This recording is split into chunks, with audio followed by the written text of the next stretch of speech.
आज की क्लास में हम एक नए चैप्टर को स्टार्ट करेंगे। इसका नाम है खंडशः समाकलन या इंटीग्रेशन बाय पार्ट्स। पिछले लेक्चर्स में हमने समाकलन के 2 चैप्टर को पढ़ लिया था। लास्ट चैप्टर हमने पढ़ा था प्रतिस्थापन द्वारा समाकलन, वो हमने समाप्त कर लिया है। आज हम एक नए चैप्टर को स्टार्ट करेंगे। इसको हम इंग्लिश में बोलते हैं integration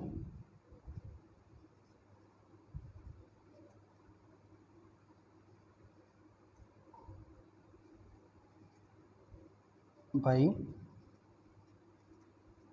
parts. Integration by parts, ठीक है। तो इसके सवालों को शुरू करने से पहले हम कुछ इसके बारे में बेसिक इन्फॉर्मेशन कलेक्ट कर लेंगे। बेसिक इन्फॉर्मेशन हम क्या पढ़ेंगे, इसके नाम से पता लग रहा है खंडशः समाकलन, यानी कि हमें जो सवाल दिए होंगे इसमें उनको हमें खंडों में तोड़ के इसको करना होगा, ठीक है। तो उसके कुछ रूल होते हैं, यह हम प्रैक्टिस के आधार पर भी समझ सकेंगे बात को। प्रैक्टिस सवालों को कर करके हमें बात समझ में आ जाएगी कि हम इसे कैसे करें।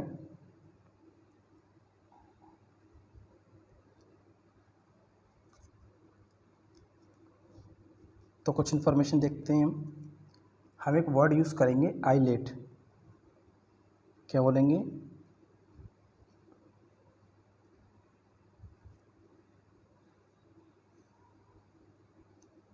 आईलेट, ठीक है। क्या स्पेलिंग है? ILATE, clear.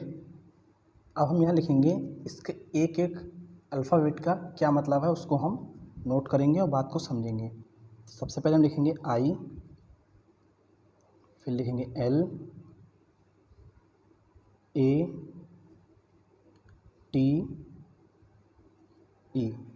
ठीक है। 5 लेटर है, तीनों के बारे में लिखेंगे हम।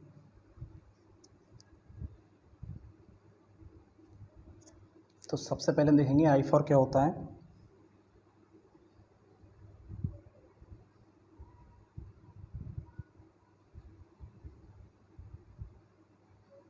इनवर्स ट्रिगोनोमेट्रिक फंक्शन,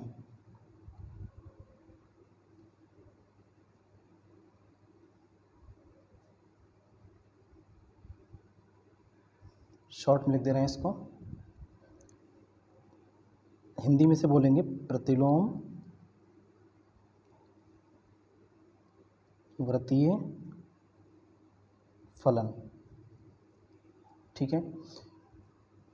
अभी हम एक एक की बात करेंगे कि इसमें कौन कौन से फंक्शन आते हैं। पहले हम इसको लिख लेते हैं एक बार।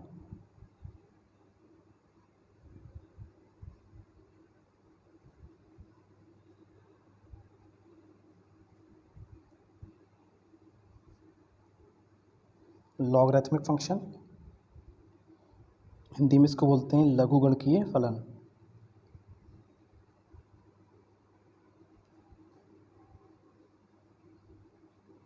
ठीक है। क्या बोलते हैं इसको? लघुगणकीय फलन।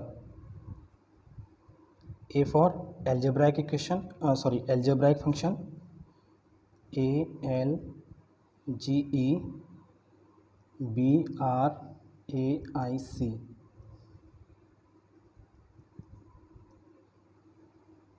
या इसको हम बोलते हैं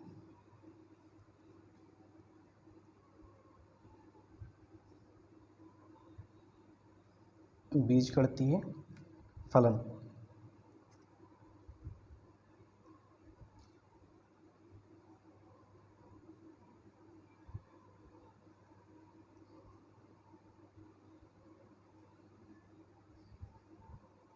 ठीक है। ट्रिगोनोमेट्रिक फंक्शन, ट्रिगोनोमेट्रिक फंक्शन को क्या बोलते हैं हिंदी में?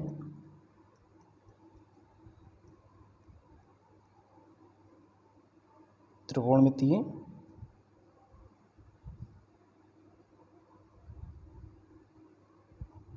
फलन। ई फॉर क्या होता है? एक्सपोनेंशियल फंक्शन,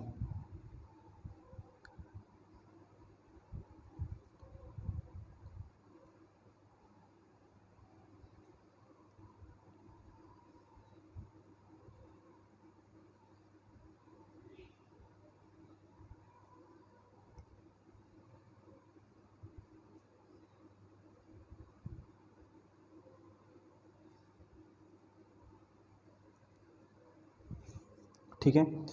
तो यहाँ इतने लेटर हमने यूज़ किए और इन सब से हमने देखा कौन कौन से फंक्शंस होते हैं। तो सबसे पहले इन्वर्स ट्रिग्नोमेट्रिक फंक्शन कौन कौन से होते हैं, जैसे हमारे साइन इन्वर्स एक्स हो गया, कॉस इन्वर्स एक्स हो गया, टेन इन्वर्स एक्स हो गया, सेक हो गया, कोसेक हो गया। इन सब का जो इन्वर्स फलन होता है, इन्वर्स फंक्शन होता है, उसी को हम बोलते हैं प्रतिलोम वृत्तीय फलन। ठीक है। इसके बाद अगला हमने देखा लॉगरिथमिक फंक्शन। लॉगरिथमिक फंक्शन कौन से होते हैं हम जानते हैं, जिनमें क्या हो, लॉग लगा हो। जिनमें लॉग लगा होगा वो सब क्या होते हैं, लघुगणकीय फलन यानी लॉगरिथमिक फंक्शन। ठीक है। तीसरा है A for algebraic function. Algebraic function कौन से होते हैं, बीजगणितीय फलन। ठीक है। जितने भी इक्वेशंस हम पढ़ते हैं एक्स में, वाई में, या कोई भी चर राशि होती है जैसे x square plus 2x plus 1, वो सारे क्या होते हैं, बीजगणितीय फलन होते हैं। ठीक है। जैसे एक्स स्क्वायर हो गया प्लस 2x हो गया, या x square x plus y हो गया, कुछ भी हो गया, एनीथिंग जो हमारा चर राशि के रूप में हो उसे हम क्या बोलेंगे, एल्जेब्राइक फंक्शन या बीजगणितीय फलन। अब बात करेंगे टी फॉर क्या है, trigonometric function. T for trigonometric function है त्रिकोणमितीय फलन, जैसे साइन हो गया, कॉस हो गया, टेन हो गया, ये सब क्या है, त्रिकोणमितीय फलन यानी ट्रिग्नोमेट्रिक फंक्शन है। ठीक है, बात समझ आ रही है। और ई फॉर एक्सपोनेंशियल फंक्शन हो गए। एक्सपोनेंशियल फंक्शन कौन से होते हैं, जो ई की फॉर्म में होते हैं, जिनमें ई का पावर एक्स लिखा हुआ होता है। वैसे तो इसकी डेफिनेशंस और बहुत सारी होती है, इसको हम डिफ़ाइन करेंगे तो पूरा लेक्चर इसी में चला जाएगा। सारे फंक्शंस को डिफ़ाइन करने में हमें बस थोड़ा सा बेसिक इन्फॉर्मेशन चाहिए कि इन फंक्शंस का क्या मतलब होता है, हम इनको पहचानेंगे कैसे। क्लियर। तो आई फॉर इन्वर्स फंक्शन होते हैं, inverse trigonometric function. L for logarithmic function होते हैं, ए फॉर एल्जेब्रिक फंक्शन होते हैं, टी फॉर ट्रिग्नोमेट्रिक फंक्शन, और ई फॉर एक्सपोनेंशियल फंक्शन। बात समझ आ रही है। अब हम इसको थोड़ा सा एक ट्रिक देख लेते हैं इसकी।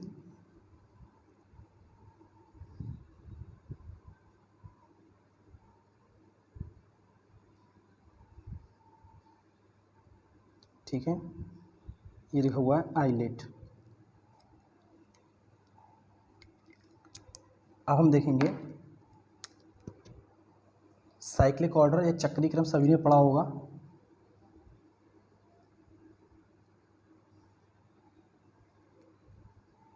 जैसे हम जानते हैं कि ए है, बी है और सी है, तो हम जानते हैं ए के बाद बी आएगा, बी के बाद सी आएगा और सी के बाद फिर से ए आएगा, हम सभी जानते हैं। ठीक है। तो इसी तरह हम यहाँ पर देखेंगे इसको, आई के बाद कितना आएगा, एल, एल के बाद ए के बाद टी, टी के बाद ई। तो सबसे पहले हम आई से शुरू करते हैं इसको, तो हम लिख लेते हैं आई ए, दो दो लेटर के टर्म में लिखेंगे, दो दो के ब्लॉक में तोड़ लेंगे इसको। आई के बाद एल को हम छोड़ देते हैं, बस इतना हमें याद रखना है इसमें ट्रिक में कि आई के बाद हमको एल नहीं लिखना है, आई के बाद हमको ए लिखना है। ठीक है। आई के बाद ए आ गया, अब आई के साथ टी ले लेंगे, अब आई के साथ ई ले लेंगे। ठीक है। अब आई का काम ख़त्म हो गया, आई को छुपा लेंगे। अब एल के साथ ए ले लेंगे, एल ए। ठीक है। एल के साथ टी ले लेंगे और एल के साथ ई आ जाएगा। बात समझ आ रही है। इसके बाद एल का काम भी ख़त्म हो गया, ए के साथ टी आ जाएगा, ए टी, और ए के साथ ई आ जाएगा, ए ई। ए का काम भी ख़त्म हो गया, टी बचा तो टी ई। बात समझ आ गई।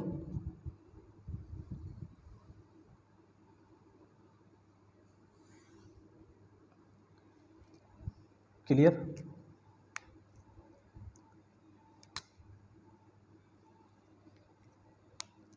आई के साथ एल नहीं आता, बस हमें इतना याद रखना है कि आई के साथ एल नहीं आएगा।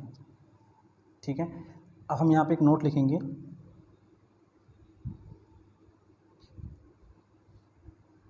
क्या लिखेंगे, लिखेंगे प्रथम अक्षर को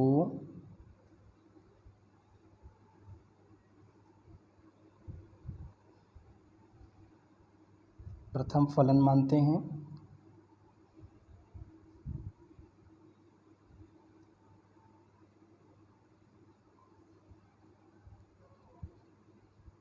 द्वितीय अक्षर को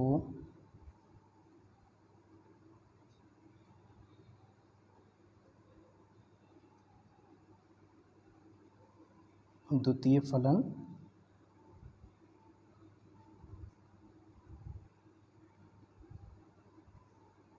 मानते हैं। ठीक है, तो बात समझ आ गई। हम बोल रहे हैं कि प्रथम अक्षर को प्रथम फलन मानते हैं और द्वितीय अक्षर को द्वितीय फलन मानते हैं। जैसे कोई क्वेश्चन अगर हमको दिया हुआ है तो हम समझेंगे, एक उदाहरण लेके देख लेते हैं एग्जाम्पल के तौर पे। जैसे मान लीजिए कोई क्वेश्चन दिया हुआ है एक्स स्क्वायर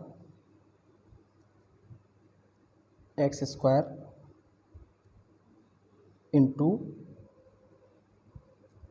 लॉग एक्स। ठीक है, तो x square into log x दिया हुआ है, इसका हमें इंटीग्रेशन करना है।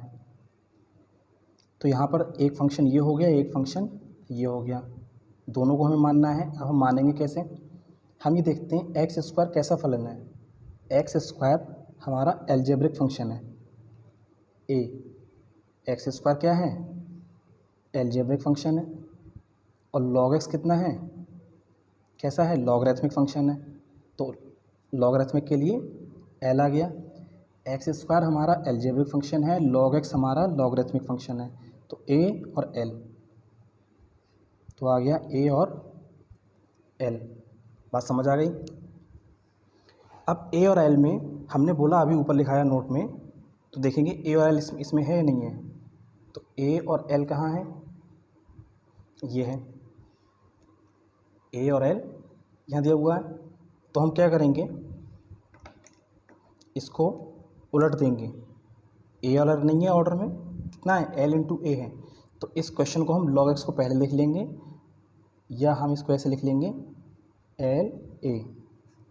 ठीक है, या इस क्वेश्चन को भी हम ऐसे लिख सकते हैं लॉग एक्स बाद में एक्स स्क्वायर।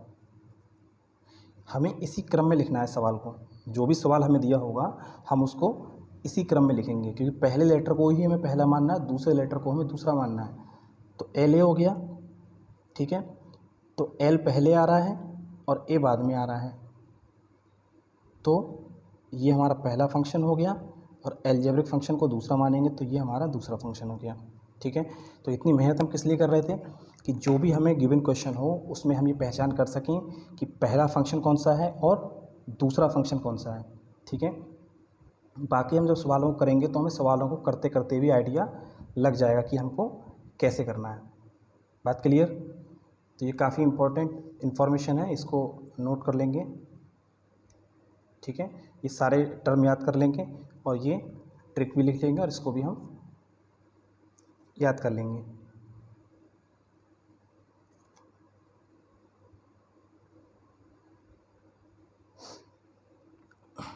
ठीक है, तो अब हम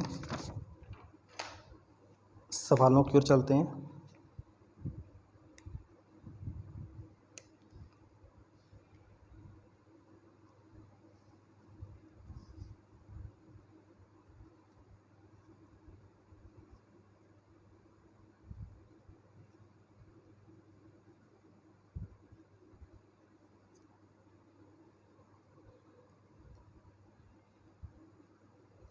ठीक है,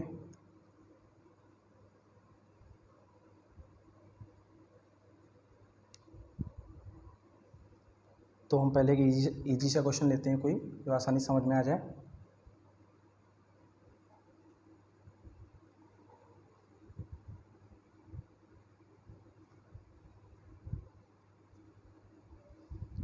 एक्स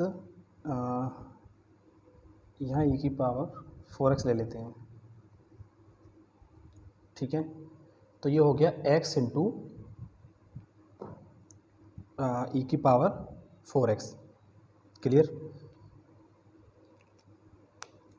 तो अब हमें यहाँ पे देखना है कि हम किसको पहला मानेंगे और किसको दूसरा मानेंगे। ठीक है, तो अपने रूल के अकॉर्डिंग हम मानते हैं। यहाँ हम देखते हैं एक्स हमारा कैसा फंक्शन है, इसको यहाँ लिख लेते हैं एक बार। हम जानते हैं एक्स हमारा अलजेब्रिक फंक्शन है और ई का पावर 4x हमारा एक्सपोनेंशियल फंक्शन है। ठीक है, तो हम देखेंगे ए और ई हमारे रूल में है या नहीं है। तो यहाँ अभी हमने देखा था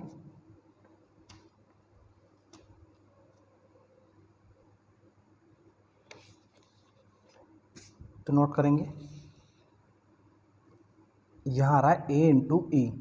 ठीक है, तो हम देखेंगे यहाँ पर ए और ई आ रहा था क्या, ये है ए और ई आ रहा था, और रूल के अकॉर्डिंग पहले लेटर को हमें पहला मानना है, दूसरे लेटर को हमें दूसरा मानना है। ठीक है, तो यहाँ हम लगा देंगे कि ए हमारा ये पहला होगा, ये हमारा दूसरा फंक्शन होगा। ठीक, तो एक्स हमारा पहला हो जाएगा और ई की पावर 4x हमारा दूसरा फंक्शन हो जाएगा। ठीक है, और वैसे भी हम याद रखेंगे कि ई की पावर में जो भी वैल्यू होती है, ठीक है, उसको हमेशा हम सेकंड फंक्शन ही मानते हैं।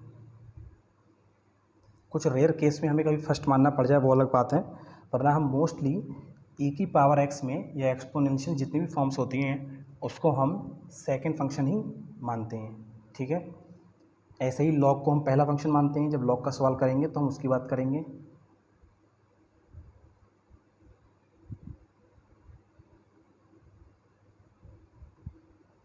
ठीक है, तो इसका सॉल्यूशन देखने से पहले हम फॉर्मूला देख लेते हैं कि इन सवालों को हम कैसे करेंगे। तो अब तक तो हमने सीखा कि पहला फंक्शन किसे मानेंगे, दूसरा फंक्शन किसे मानेंगे। अब हम सीखेंगे कि किस फॉर्मूले से हम इसको हल करेंगे।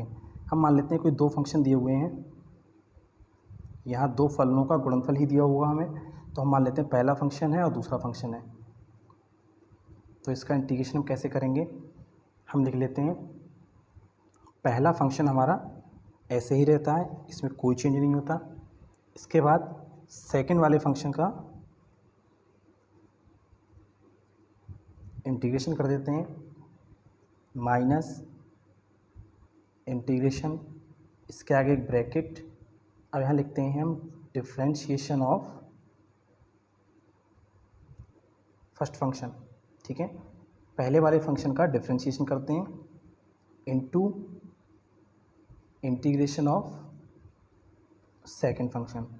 ठीक है, अब इतनी जो भी वैल्यू कैलकुलेट होने के बाद आएगी, इस पूरी वैल्यू का फिर से इंटीग्रेशन। ठीक है, तो ये फॉर्मूला हमको याद करना होगा, इसके बिना ये चैप्टर नहीं किया जा सकता। बात समझ आ रही है? ठीक है, तो हम इसी फॉर्मूले में ये वाली वैल्यू लगाएंगे। ठीक है, तो पहला और दूसरा फंक्शन क्या है, एक्स ई की पावर 4x, ये पहला है, ये दूसरा है। इसके बाद यहाँ हम वैल्यू लगाएंगे, पहला फंक्शन ऐसे रहेगा, पहला फंक्शन क्या है x, तो x ऐसे रहेगा, कोई चेंज नहीं। Integration second function dx minus एक बड़ा सा इंटीग्रेशन, फिर एक bracket, differentiation of first function. First function कितना है, केवल x, into integration of second function. Second function कौन सा है, e की पावर 4x, और ब्रैकेट बंद, और इस पूरी वैल्यू का फिर से इंटीग्रेशन। ठीक है, तो सॉल्व करेंगे इसको। अब हम पहला फंक्शन यानी x में कोई चेंज नहीं हुआ, ऐसे ही रहेगा वो। e की पावर 4x का इंटीग्रेशन हम जानते हैं, e की पावर 4x रहेगा, और इसके बटे में इस 4x का डिफरेंशिएशन हो जाएगा 4। क्लियर? देखिए जैसे जैसे हम आगे बढ़ते जाएंगे वैसे वैसे लेवल हमारा बढ़ता जाएगा।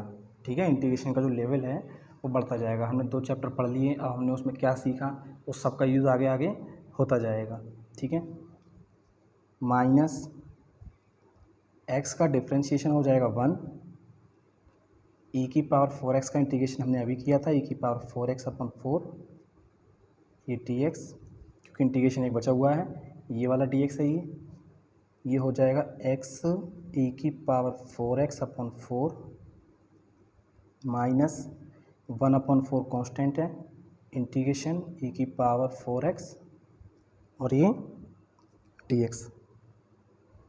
इसके बाद एक स्टेप और बढ़ा लेंगे, x ई की पावर 4x अपॉन 4 माइनस इस e की पावर 4x का इंटीग्रेशन e की पावर 4x अपॉन 4 ही रहेगा और एक 4 ये पहले से चल रहा है और प्लस c और बढ़ा लेंगे एक स्टेप, x इंटू ई की पावर 4x अपॉन 4 माइनस ई की पावर 4x अपॉन 16। तो ये हमारा आंसर हो जाएगा। बात समझ आ गई?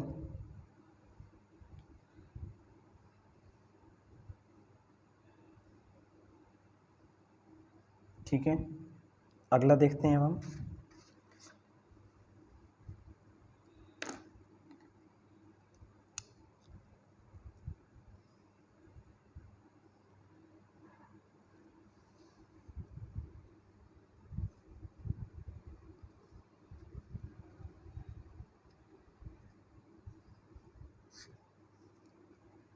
ठीक है, अगला सवाल देखते हैं। कह रहा है x sine x cos x into D x. ठीक है, अब यहाँ पर हम देखेंगे तो हमें कितने फंक्शन दिख रहे हैं? यहाँ पर हमें 3 फंक्शन दिख रहे हैं, x भी है, साइन एक्स भी है, कॉस एक्स भी है। तो हमको ऐसे सवाल में 2 ही फंक्शन बनाने हैं। हम किस चैप्टर को पढ़ रहे हैं? जिसमें हमें 2 फलनों का गुणनफल दिया होगा, यानी 2 फंक्शंस का मल्टीप्लिकेशन। तो यहाँ पर हम क्या करें, अगर हम 2 से डिवाइड कर दें और 2 से मल्टीप्लाई कर दें, ठीक है, तो ये हो जाएगा 1/2x 2 sine x cos x कितना हो जाएगा? Sign 2x। ठीक है, अब बन गया ये 2 फंक्शन का मल्टीप्लिकेशन बन गया ये। तो अब यहाँ पे देखेंगे x कैसा फंक्शन है? Algebraic function. और t कैसा फंक्शन है? Trigonometric function. ठीक है, तो at आता है कि नहीं आता है? हम अपने रूल में देखेंगे at आ रहा है। ठीक है, तो रूल के अकॉर्डिंग a हमारा पहला फंक्शन हो जाएगा और t हमारा सेकंड फंक्शन हो जाएगा। यानी कि अलजेब्रिक फंक्शन को पहला फंक्शन मानेंगे और ट्रिग्नोमेट्रिक फंक्शन को सेकंड फंक्शन मानेंगे। ठीक है, अब फॉर्मूला लिख लेते हैं। फॉर्मूला हमारा क्या है? फर्स्ट इंटू सेकंड फंक्शन दिया हुआ हो तो फर्स्ट फंक्शन ऐसे ही रहता है, सेकंड फंक्शन का इंटीग्रेशन माइनस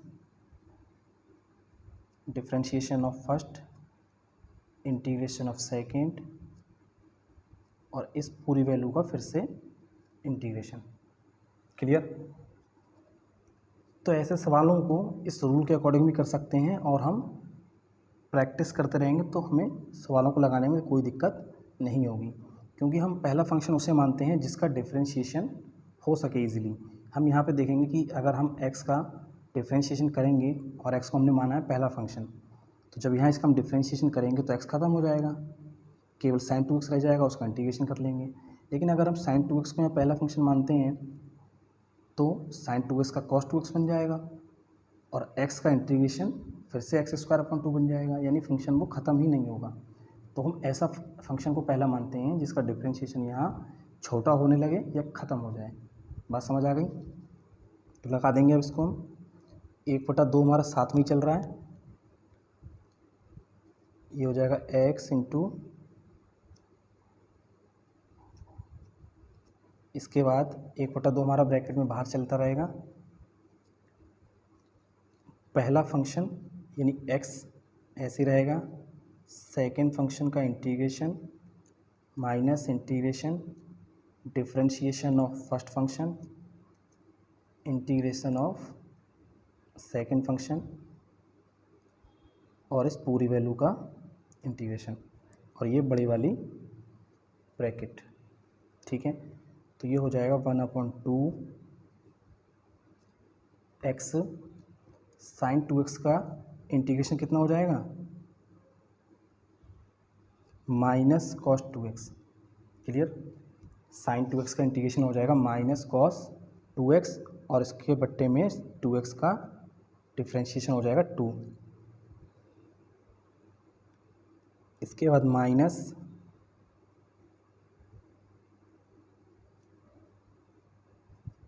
x का डिफ्रेंशिएशन 1 हो जाएगा, तो ये ख़त्म हो जाएगा, ये ख़त्म हो जाएगा, केवल ये बचेगा।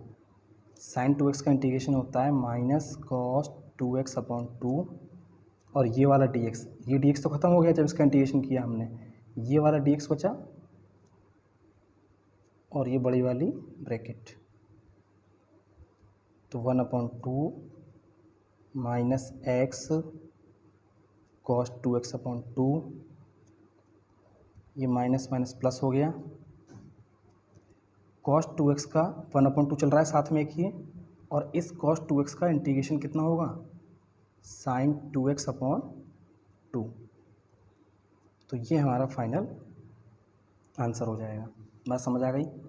इसको हम एक स्टेप और बढ़ा सकते हैं, इस 2 से इस ब्रैकेट में हम क्या करेंगे, मल्टीप्लाई कर देंगे, तो ये हो जाएगा माइनस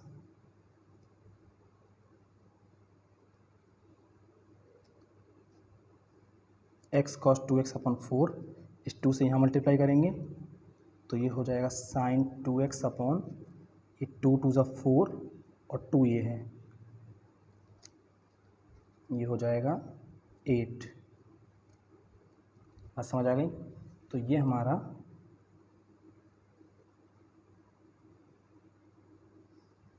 ठीक है,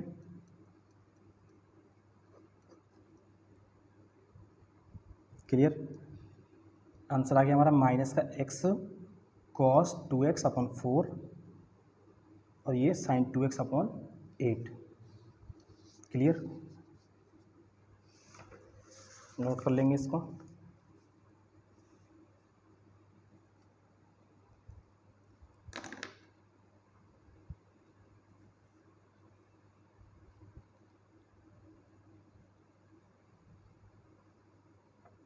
ठीक है, अब हम अगले क्लास में बाकी के क्वेश्चंस को डिस्कस करेंगे। एक दो क्वेश्चन लिख लेते हैं हम इसमें।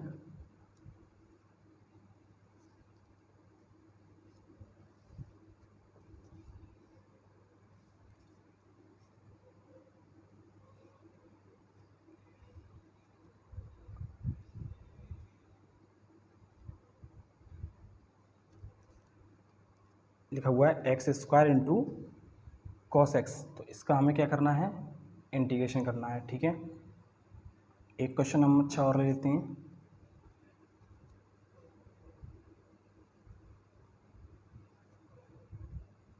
एक्स स्क्वायर ई की पावर बी एक्स। ठीक है, इसके जैसा एक क्वेश्चन और बन जाएगा, केवल एक्स कॉस एक्स ले लें हम,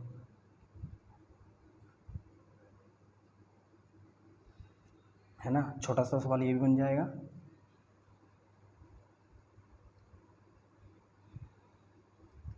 या हम इसमें एक सवाल और जोड़ सकते हैं, एक्स कॉस स्क्वायर एक्स। ठीक है, तो इन सवालों का स्वरूप कुछ भी हो सकता है, जैसे यहाँ एक्स कॉस स्क्वायर एक्स है तो साइन स्क्वायर एक्स भी हो सकता है, एक्स स्क्वायर के साथ कॉस एक्स भी हो सकता है, साइन एक्स भी हो सकता है। तो पैटर्न हमें आना चाहिए, बाकी सवाल हम लगा सकते हैं, क्योंकि मैथमेटिक्स में तो हम कितने भी सवाल बनाए जा सकते हैं। तो ये नहीं हम क्वेश्चंस को रटना है, हमें बस पैटर्न को समझना है, साइन की जगह कॉस हो चाहे कुछ और हो हम उसको लगा सकते हैं। ठीक है, बाकी फॉर्मूला हमें याद रखना होगा, एक बार लिख देते हैं दोबारा से।